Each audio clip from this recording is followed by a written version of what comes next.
જય સ્વામિનારાયણ વિદ્યાર્થી મિત્રો, લાસ્ટ આપણે જે ડિસ્કશન કરતા હતા આગળ વધી પારિમાણિક સૂત્રો કેટલીક આપણે 8, 9, 10 ની ભૌતિક રાશિઓ લીધી હતી અને એ ભૌતિક રાશિના 11માં આવતા પારિમાણિક સૂત્રો આપણે લખેલા હતા. ખાસ આ તમને એક વખત યાદ કરાવી દઉં ત્યારે મેં તમને કીધું હતું કે પારિમાણિક સૂત્રો બધાને આવડતા હોવા જોઈએ.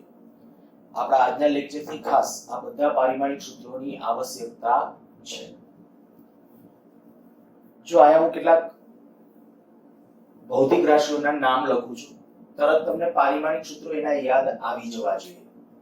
જો નથી યાદ આવતા તો પહેલા પારિમાણિક સૂત્રો એક વખત પાછા ચેક કરો, જેટલા લખ્યા હતા એટલા. ઈ યાદ રહી જાય ત્યાર પછી જ આ લેક્ચરની શરૂઆત કરજો, તો જ તમારો કોન્ફિડન્સ બિલ્ડ અપ થશે અને તો વ્યવસ્થિત રીતે કદાચ એટલી બધી મજા આવશે કે સહેલાઈથી કદાચ એમ કેવું તો કહી શકાય કે નીટ અને જી ની અંદર આમાંથી લગભગ એક 4 માર્કનો ક્વેશ્ચન આ ચેપ્ટરમાંથી જ્યારે પૂછાય છે ત્યારે 50% કેસની અંદર આપણે હવે જે ટોપિક કરવા જઈએ છીએ ને એમાંથી મોસ્ટલી હોય છે. તો એને ધ્યાનમાં રાખીને પણ આપણે એટલા પારિમાણિક સૂત્રો આપણે કરવાના છે. જો કે હજી પારિમાણિક સૂત્રો ઘણા બધા એડ કરવાના બાકી છે. આપણે હજી 8, 9, 10 ની ભૌતિક રાશિઓ લીધેલી છે, બીજી કેટલીક ભૌતિક રાશિઓ પણ ઉમેરશું. પણ એ ઉમેરીએ એ પહેલા આપણે જેટલા પારિમાણિક સૂત્રો જાણીએ છીએ એના આધારે આપણો ટોપિક પારિમાણિક વિશ્લેષણ.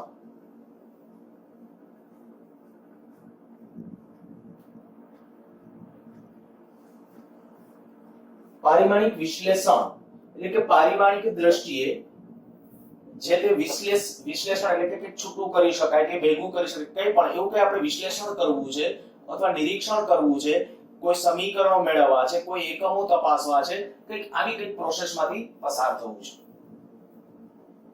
પારિમાણિક વિશ્લેષણ એના અંડર હેઠળ આપણે 3 ઉપયોગો ભણવાના છે અને એમાંનો પહેલો ઉપયોગ અત્યારે સ્ટાર્ટ કરશું. પણ મેં હમણાં કીધું એ પ્રમાણે સ્ટાર્ટ કરું એની પહેલા કેટલીક ભૌતિક રાશિઓના હું નામ લખું છું. તમને ફટાફટ એના પારિમાણિક સૂત્રો આવડતા હોવા જોઈએ. વેગ, પ્રવેગ, બળ, કાર્ય, દબાણ, વેગમાન, ઊર્જા, કાર્ય દ્વારા એટલે કે પાવર. આ પારિમાણિક સૂત્રો જુઓ, યાદ કરો જો ફટાફટ યાદ આવે છે. વેગનું હતું 011 m0 l1 t-1, પ્રવેગનું હતું m0 l1 t-2, બળનું હતું 112 m1 l1 t-2, કાર્યનું હતું 122 m1 l2 t-2, દબાણનું હતું m1 l-1 t-2, વેગમાનનું હતું m1 l1 t-1, ઊર્જાનું હતું 122 m1 l2 t-2 અને પાવરનું હતું 123. જો આ ઝડપથી આટલા પારિમાણિક સૂત્રો આગળ આવડતા હોય તો જ આવી લેક્ચર કન્ટિન્યુ કરજો. જો હજી તમને આ કોન્ફિડન્સ નથી આવ્યો તો એક વખત પારિમાણિક સૂત્રો બધા જોઈ લ્યો, પછી આ ટોપિકની જુઓ કેવી મજા છે. સારું, માની લઉં છું કે આ પારિમાણિક સૂત્રો તમને બધાને આવડી ગયા છે એમ ધારીને આગળ વધીએ છીએ. પારિમાણિક વિશ્લેષણ. પારિમાણિક વિશ્લેષણ 3 ઉપયોગો પારિમાણિક વિશ્લેષણના. એમાંનો પહેલો ઉપયોગ હું અત્યારે મેં અગાઉ કીધું હતું કે ટેક્સ્ટ બુક પ્રમાણે નહીં, તમને અત્યારે મજા આવે અને ખરેખર છતાંય ચેપ્ટર આગળ ચાલે એ રીતે ટેક્સ્ટ બુકના ટોપિક જ લઉં છું. પણ આપણે આપણી રીતે લઈએ છીએ કે હાલમાં ટેક્સ્ટ બુકમાં ગોતવાનો પ્રયત્ન નહીં કરતા. પારિમાણિક વિશ્લેષણનો પહેલો ઉપયોગ ભૌતિક રાશિઓ વચ્ચેનો સંબંધ દર્શાવતું ભૌતિક સમીકરણ મેળવવું.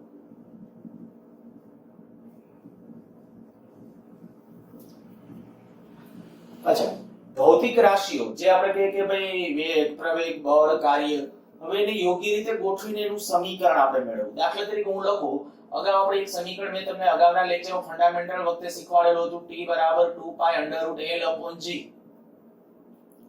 તો આ સમીકરણ પારિમાણિક વિશ્લેષણથી આપણે મેળવવું હોય તો મળે. જો કઈ રીતે મળે તો એના માટે હું આ એક્ઝામ્પલ લઈને આનું જ એક્ઝામ્પલ લઉં છું. ચાલો, રકમ આ રીતે આમ લખું છું. ધારો કે સાદા લોલકનો આવર્તકાળ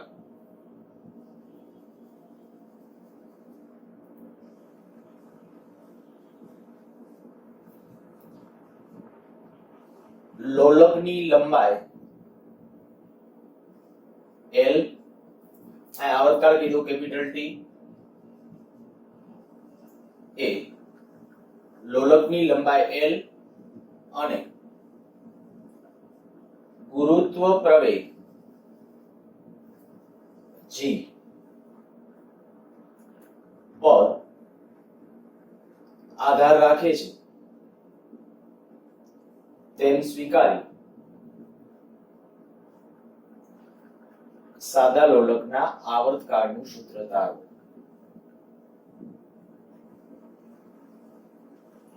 અહીં અચળાંક જે લેશું અને અચળાંક k બરાબર 2π એ આપણે ડેટા તરીકે આપેલું છે. 2π લો.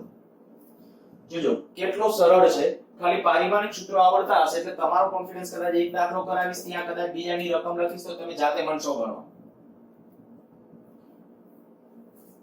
જે પરિસ્થિતિ છે સાદા લોલકનો આવર્તકાળ T એ કેના ઉપર આધાર છે? લંબાઈ L અને ગુરુત્વ પ્રવેગ G ઉપર. અત્યારે આ બધું કદાચ બહુ મગજનો દોડાવો તો ચાલશે કે ભાઈ ગુરુત્વ પ્રવેગ ને આવર્તકાળ ને આજુ કઈ બધી વ્યાખ્યાઓ તમને આવડે છે એવી જ છે, પણ છતાંય કદાચ આ બધું ડિટેલમાં ભણશું. બરાબર, બહુ ડિટેલમાં ભણશું કે સાદું લોલક કેને કહેવાય, એનો આવર્તકાળ શું હોય, ગુરુત્વ પ્રવેગ G શું છે, આ બધું ડિસ્કશન અને કદાચ અમુકના તો એક ચેપ્ટરો છે. બરાબર, આપણે ખૂબ ડિટેલમાં ભણશું. અત્યારે ખાલી ભૌતિક રાશિ ઉપર ફોકસ કરો તો T એટલે કે આવર્તકાળ T એનો આધાર કેના ઉપર છે? લંબાઈ L અને ગુરુત્વ પ્રવેગ G ઉપર. તો જો સોલ્યુશનમાં તમારું પહેલું સ્ટેપ શું કરશો તો કે આવર્તકાળ કેના ઉપર આધારિત છે? તો કે લંબાઈ L અને ગુરુત્વ પ્રવેગ G. જેટલી રાશિઓ તમને કીધી હોય ને, આ લંબાઈ L, ગુરુત્વ પ્રવેગ G, હજી કોઈ રાશિ આપી તો હજી રાશિ અહીંયા લખી નાખવાની. વધી 3 રાશિ આપશે તમને, 1, 2 અને હજી કદાચ એક ત્રીજી આપી શકે. એથી વધારે ભૌતિક રાશિઓ આપશે તો એ પારિમાણિક વિશ્લેષણની મર્યાદામાં વયું જશે. મીન્સ કે પછી પારિમાણિક વિશ્લેષણ છે એની મદદથી એનું સાચું સમીકરણનું સ્વરૂપ મેળવી આપશે નહીં. એટલે આપણે વધુમાં વધુ 3 ભૌતિક રાશિ માટે જોવાનું છે. તો પેલા મેં 2 ભૌતિક રાશિ લીધી છે, L અને G ઉપર આધારિત છે. કોણ? આવર્તકાળ. હવે શું કરવાનું છે આપણે? જો એક તમને આ તો ખ્યાલ છે, જ્યારે જેટલી આમ રિયલમાં તો આમ લખ્યું કહેવાય T is proportional to L, T is proportional to G, કારણ કે આવર્તકાળ એ L ઉપર આધારિત છે અને આવર્તકાળ G ઉપર આધારિત છે એટલે એના સમચલનમાં લખ્યું. પછી આ બે ચલનની નિશાની ભેગી કરો એટલે આવું થાય. આ તમને ખ્યાલ છે? બરાબર, ક્યારેક આવું હોય, માની લ્યો આમ હોય y is proportional to x અને y is proportional to z. કેમ લખાય? તો આમ લખાય y is proportional to xz. અચ્છા, માની લ્યો કે આમ હોય y is proportional to x હોય, y is proportional to 1 upon z હોય. શું લખાય? y is proportional to x upon z. ધ્યાન રાખજો, કદાચ ન ખ્યાલ હોય તો આગળ જતા પછી આનો આપણે જરૂરિયાત ઊભી થવાની છે. હું એ પૂછી નાખું છું.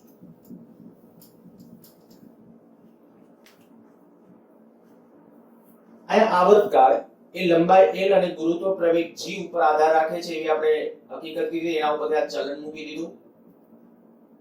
પછી કરું છું આના ઉપર a ઘાત, આના ઉપર b ઘાત, હજી કોઈ આયા હોય તો એના ઉપર c ઘાત, a b c અથવા p q r કોઈ પણ ઘાત તમે ધારી શકો. બરાબર, અહીં હું લખું છું ab belongs to r. વાસ્તવિક ગણના સભ્યો છે. ab belongs to r. r એટલે વાસ્તવિક સંખ્યા. ટૂંકમાં આ a અને b કોઈ ઇમેજનરી એટલે તમને ખ્યાલ આવી ગયો છે, આભાસી, બરાબર, અથવા કાલ્પનિક સંખ્યા નથી.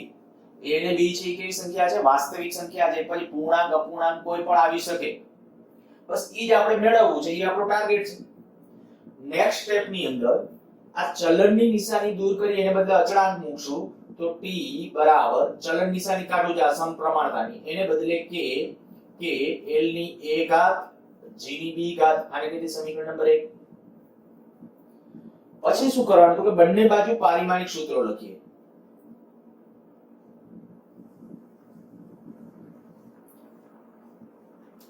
બંને બાજુ પારિમાણિક સૂત્રો લખતા.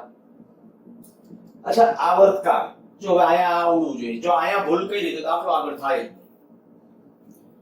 આવર્તકાળ, આવર્તકાળ એટલે તરત આમ અર્થ તો ખબર હોવી જોઈએ કે આવર્તકાળ એટલે કાળ, કાળ સમય. સમયનું પારિમાણિક સૂત્ર હોય તો સમયનું શું થાય?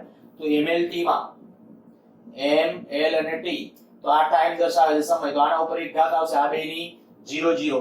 તો હું અહીંયા લખું છું t માટે m0 l0 t1.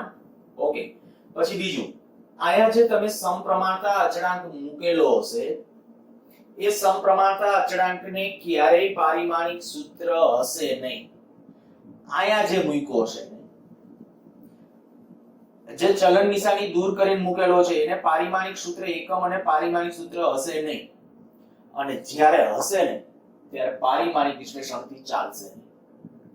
ફરીથી બોલું છું, આયા જે આપણે સમચલનની નિશાની દૂર કરી અને જે અચળાંક મૂકેલો છે એ અચળાંક k, એ આપણે એકમ રહિત ધારીને જ પ્રોસેસ આગળ વધવાની, મીન્સ કે પરિમાણ રહિત ધારીને જ આગળ વધવાનું. પણ જો એને એકમ કે પારિમાણિક સૂત્ર હશે, છે એવા કેટલાક અચળાંકો છે, બરાબર, અત્યારે હું નામ નથી આપતો, નેક્સ્ટ આ ચેપ્ટર વખતે પછી આગળ જતા કહીશ. પણ એવું જ્યારે હશે ને ત્યારે એવું સૂત્ર અથવા એનું સાચું સૂત્ર તમને આ મેથડ થી નહીં મળે, એ ખોટું આવશે. એ પારિમાણિક વિશ્લેષણની મર્યાદા છે. આ જ્યારે ત્રણે એપ્લિકેશન્સ પૂરી થશે ને, ત્રણે ઉપયોગો, પછી આપણે કહેશું પારિમાણિક વિશ્લેષણના મર્યાદા. પારિમાણિક વિશ્લેષણની મર્યાદા, એમાં એક મર્યાદા આ લખશું, એક મર્યાદા જો અત્યારે જ કહી દીધી, 3 કરતા વધારે રાશિઓ હશે તો આ રીતે ન ચાલે. બીજી મર્યાદા કઈ? તો બીજી મર્યાદા આ કે આ જે આપણો અચળાંક મૂકો છે એ અચળાંક કેવો હોવો જોઈએ? એકમ રહિત. જો એને એકમ હશે ને તો પણ આ મેથડ ચાલશે નહીં. આ બે મર્યાદા અત્યાર સુધીમાં થઈ ગઈ. ઓકે. કે એને પારિમાણિક સૂત્ર નથી, આનું પારિમાણિક સૂત્ર લખી નાખ્યું, આનું ન હોય તો કાઈ લખવાનું જ નથી, પૂરું.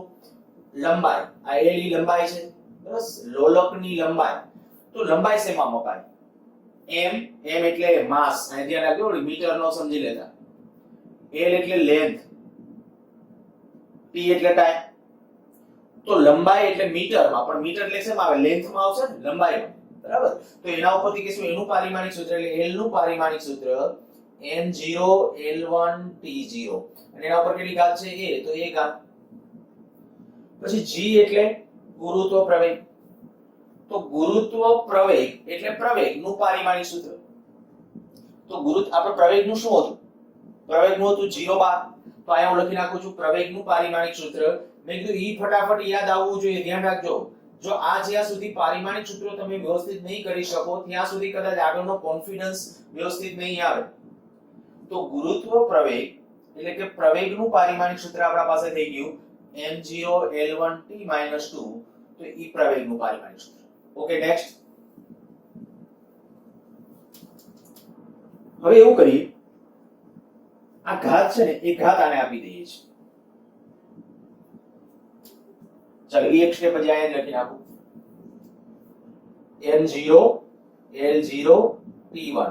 અહીંયા m ની 0 ગુણ્યા a એટલે 0, l ની 1 ગુણ્યા a એટલે a, t ની 0 ઘાત ગુણ્યા અહીંયા b ની ઘાત આપી દીધું, તો m0 lb t-2b.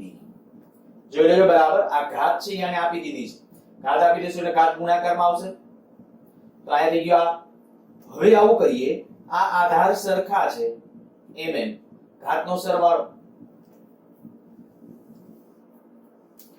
ડાબી બાજુ m0 l0 t1, જમણી બાજુ mm, તો બે ઉપર 0 ઘાત છે એટલે 0 + 0 એટલે 0.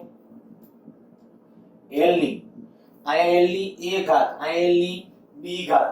હવે ગુણાકાર છે તો ઘાતનો સરવાળો.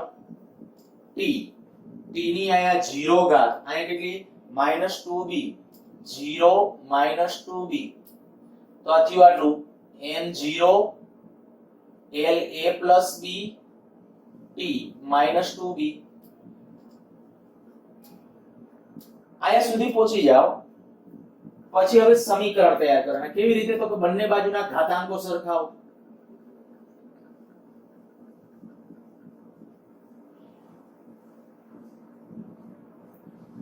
જો બંને બાજુના ઘાતાંકો સરખાવીએ તો અહીંયા તો 0 અહીંયા 0 ઘાત એટલે એને સરખામણી 0 બરાબર 0 લખવાનો કોઈ અર્થ નથી. અહીંયા a + b અહીંયા 0 તો આપણે લખીએ a + b બરાબર 0. ધ્યાન રાખજો આની ઘાત અને આ ઘાત ઈ બે સરખા છે. a + b બરાબર 0 પછી -2b બરાબર 1 આ t ની ઉપરની જે ઘાત છે એને સરખાવ્યા છે.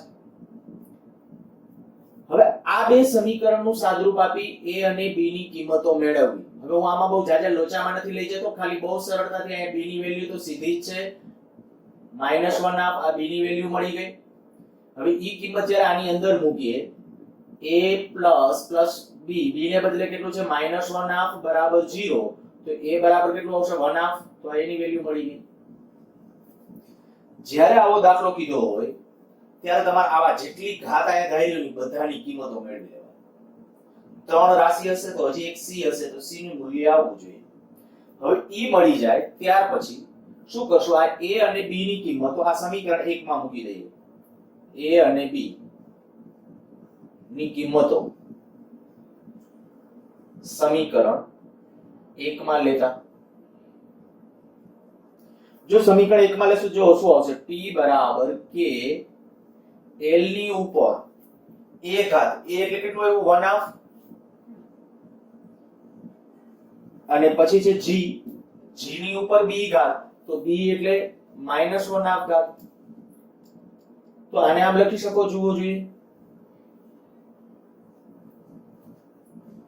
આ 1/2 ઘાત એટલે વર્ગમૂળ કહેવાય. g -1/2 છે તો ઈ વર્ગમૂળ પણ માઈનસ છે એટલે છેદમાં લઈ ગયા તો √l/g. વળી આ k નું મૂલ્ય તમને આપેલું જ હશે રકમમાં. જો મેં આપેલું છે k બરાબર 2π તો આ 2π લઈ લ્યો. જો આપણું સમીકરણ મળી ગયું p બરાબર 2π √l/g. હવે હેડિંગ એકવાર વાંચો જોઈએ. ભૌતિક રાશિઓ વચ્ચેનો સંબંધ દર્શાવતું ભૌતિક સમીકરણ મેળવો. તમને ખાલી આટલું જ આપેલું છે કે ભાઈ આવર્તકાળી કેના ઉપર આધારિત છે? લંબાઈ ઉપર છે, ગુરુત્વ પ્રવેગ ઉપર છે, આ બે બાબતો ઉપર છે. બસ આટલું આપ્યું હતું અને તમારે આવર્તકાળનું સૂત્ર મેળવવું હતું. આ કે અચળાંક આપી દેશે તો તમે આ ઘાત આરામથી મેળવી શકશો અને સીધું સમીકરણનું કંઈક સ્વરૂપ મળશે. બહુ સરસ ટેકનિક છે અને આના ઉપર આધારિત પ્રશ્નો મેં કીધું એ પ્રમાણે મેક્સિમમ પારિમાણિક વિશ્લેષણ ટોપિક આવે એટલે આના જ પૂછાય છે. નેક્સ્ટ હજી એક પ્રેક્ટિસ માટે એક્ઝામ્પલ આપું છું એ પણ ગણીએ. કેટલાકને વ્યવસ્થિત થઈ ગયું હોય તો સ્ક્રીન પોઝ કરીને હું રકમ લખી નાખું એટલે તમારી રીતે કરવાનો ટ્રાય કરો, પછી વિડિયો આગળ પ્લે કરજો. અને જો હજી વ્યવસ્થિત ન સમજાણું હોય તો હું આખો દાખલો ગણી નાખું છું, ત્યાર પછી પ્રેક્ટિસ માટે આપું છું. ચાલો, ન લખ્યું હોય તો સ્ક્રીન પોઝ કરી લખી નાખો.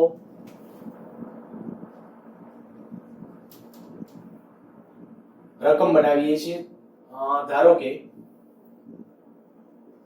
વર્તુળાકાર માર્ગે ગતિ કરતા પદાર્થ પર લાગતું કેન્દ્રગામી બળ F એ પદાર્થના દળ m તેની ઝડપ અથવા તો વેગ v અને વર્તુળાકાર માર્ગની ત્રિજ્યા r પર આધાર રાખે છે તેમ સ્વીકારી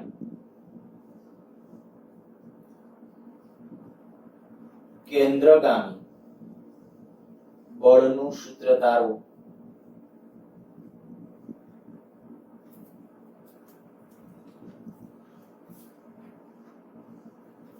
બહુ સરસ પ્રશ્ન. સીધું ખાલી આપણે જો રકમ અને અત્યારે આ શબ્દ ઉપર ખાલી એટલું જ તમને પારિમાણિક સૂત્ર આવડેલું. તમને એમ થાય કે આ વર્તુળાકાર માર્ગની ગતિ, કેન્દ્રગામી બળ ને આ નવું શું છે?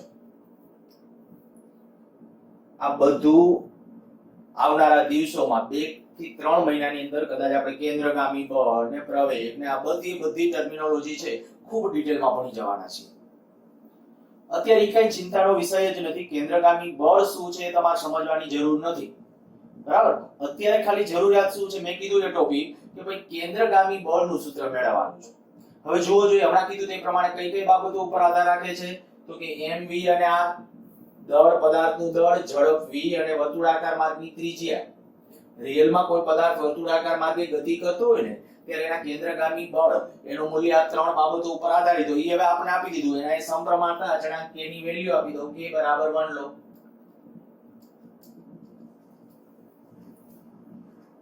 ચાલો સોલ્યુશન માં જોજો. સૌથી પહેલા તો આપણે એ કહીશું ભાઈ કેન્દ્રગામી બળ F is proportional to કેટલી રાશિ છે જુઓ જોઈએ m v અને r. આ m v r આના ઉપર a ઘાત, આના ઉપર b ઘાત, આના ઉપર c ઘાત. જ્યાં a b c belongs to r વાસ્તવિક ગણના સભ્યો છે.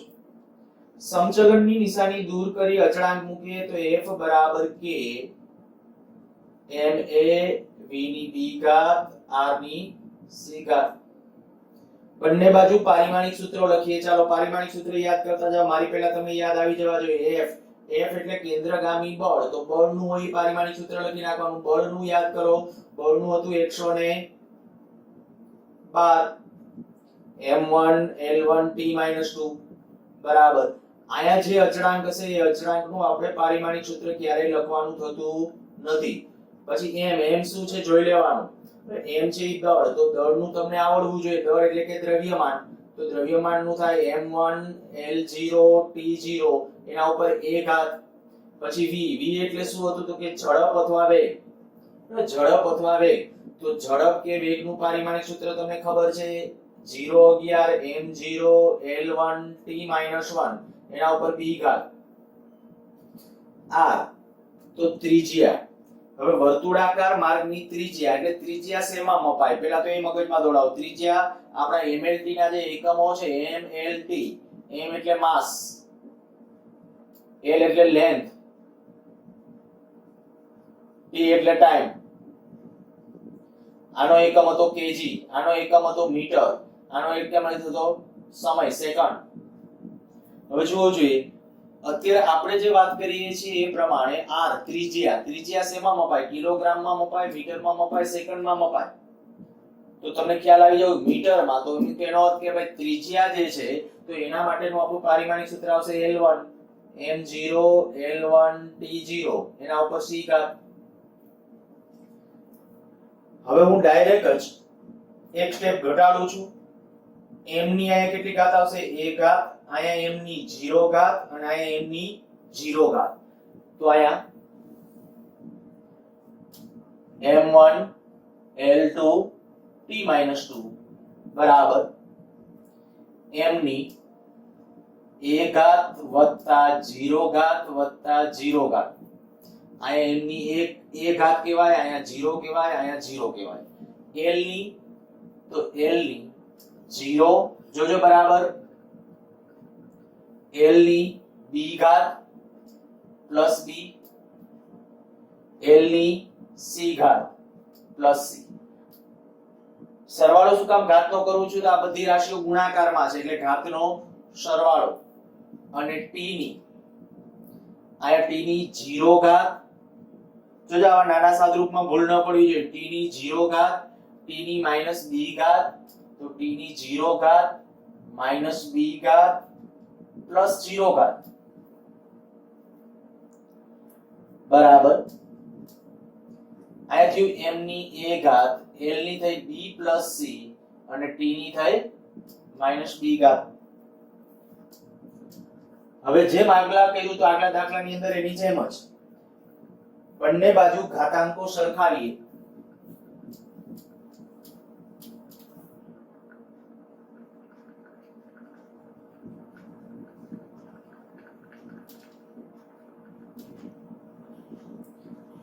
જો બંને બાજુ ઘાતાંકો સરખાવશું તો શું આવશે? તો કે ત્યારે આપણા પાસે થશે a બરાબર 1. જો m ની ઉપર અહીંયા 1 ઘાત છે, m ઉપર 1 ઘાત છે. અહીંયા b પ્લસ c બરાબર 1. ત્રીજું t ની -2 ઘાત છે અહીંયા તો -b બરાબર -2. આ ત્રણ સમીકરણો થયા. ત્રણ સમીકરણોનો ઉકેલ મેળવી a b c ત્રણેયની કિંમતો. તો કે ઓલરેડી અહીંયા a ની કિંમત છે જ આના ઉપરથી આ b ની કિંમત પણ છે b બરાબર 2. હવે આ a અને b જેની જરૂર છે ને આપણે c મેળવવું જોઈએ તો અહીંયા આપણે કહીએ કે આ આનો જો હું આમાં કિંમત મૂકું b ને બદલે 2 + c બરાબર 1 તો c બરાબર કેટલો આવશે -1. આ ત્રણે ત્રણ કિંમત મળી ગઈ a b અને c ની. હવે કિંમત સમીકરણ નંબર 1 એટલે કે આને આપણે જે ઓલું સમચલની નિશાની દૂર કરી જે અચળાંક લીધો એને સમીકરણ નંબર 1 આપવાનું. આ સમીકરણ નંબર 1 કઈ એમાં કિંમતો મૂકવાની. તો સમીકરણ 1 માં મૂકતા કેની કિંમતો a b અને c ની તો થશે આવું f બરાબર k m ની a ઘાત a એટલે કેટલું 1 v ની b ઘાત ઓકે m ની 1 ઘાત કારણ કે m ની a ઘાત એટલે 1 અને v ની b ઘાત તો b બરાબર કેટલા છે 2 તો અહીંયા લખીએ 2 અને r ની c ઘાત તો r ની -1 ઘાત તો આને હું આમ લખીશું કે f બરાબર k mv² upon r. એક ઘાત હોય તો એક ઘાત ન દર્શાવો તો ચાલે બરાબર પણ માઈનસ હોય તો એને છેદમાં લઈ લેવું પડે. વળી k નું મૂલ્ય વળી k બરાબર 1 આપેલ છે તો f બરાબર mv² upon r. આ થઈ ગયું આપણું કેન્દ્રગામી બળનું સૂત્ર. જોજો પારિમાણિક વિશ્લેષણનો પ્લસ પોઈન્ટ શું છે તમને ખરેખર કેન્દ્રગામી બળ શું છે એ નથી ખબર બરાબર ખાલી તમને આટલું આપી દીધું ભાઈ કેન્દ્રગામી બળ એ કઈ બાબતો ઉપર આધારિત છે તો તમે હાંધામેળ કરીને ઇક્વેશન મેળવી શકો છો કે ભાઈ એનું સાચું સ્વરૂપ કેન્દ્રગામી બળનું સમીકરણનું સ્વરૂપ આવું છે. આવા આપણે જેટલી ભૌતિક રાશિઓ જાણીએ છીએ ને એમાંથી પણ ઘણા બધા પ્રશ્નો હજી તો આપણે કેટલીક મેં કીધું પારિમાણિક સૂત્રોને એના માટેની ભૌતિક રાશિઓ એડ કરવાની છે એ તો પછી એડ કરશું હજી 3-4 લેક્ચરો પછી. પણ અત્યારે માત્ર જો આ જ પરિસ્થિતિને ધ્યાનમાં રાખીને સૂત્ર મેળવવાનું કે તો તમને આવડવું જોઈએ. અચ્છા આ પ્રશ્નને હું બીજી રીતે કઈ રીતે પૂછી શકાય એ પહેલા સમજાવું છું પછી હું રકમ બોલું છું એટલે રકમ તમે અથવા કરીને આની નાની રકમ બીજી રીતે લખજો. પેલા રકમ સમજાવું છું. આ આપણને ખ્યાલ છે કે આપણે મૂળભૂત ભૌતિક રાશિઓ અત્યાર સુધીમાં 3 લીધી હતી. કઈ? અંતર, દ્રવ્યમાન, સમય. જેના ઉપરથી જ MLT લખ્યા આપણે. m એટલે માસ, l એટલે લેન્થ, t એટલે ટાઈમ. તો આ 3 મૂળભૂત ભૌતિક રાશિઓ લીધી. પણ જ્યારે નીટમાં કે જીમાં પૂછે ને ત્યારે ફેરવી નાખે. જો હું એક ક્વેશ્ચન બોલું છું બરાબર એનો જવાબ આ જ છે આ જ જવાબ છે તો લખી નાખો રકમ લખી નાખજો. દળ m ઝડપ કે વેગ v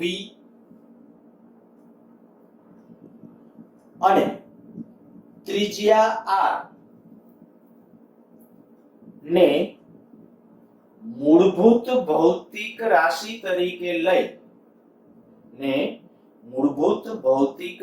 તરીકે લઈ બળનું